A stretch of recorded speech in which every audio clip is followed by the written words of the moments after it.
بسم اللہ الرحمن الرحیم، اللہ کے نام سے جو رحمان اور رحیم ہے۔ الذین آتیناہم الکتاب یتلونہ حق تلاوتہ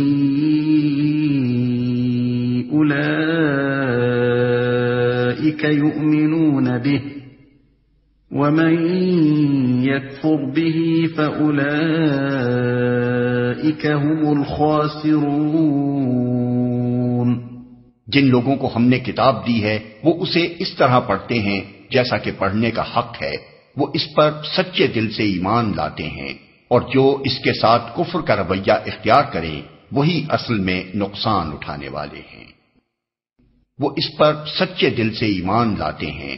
یہ اہل کتاب کے صالح عنصر کی طرف اشارہ ہے کہ یہ لوگ دیانت اور راستی کے ساتھ خدا کی کتاب کو پڑھتے ہیں، اس لیے جو کچھ کتاب اللہ کی روح سے حق ہے اسے حق مان لیتے ہیں۔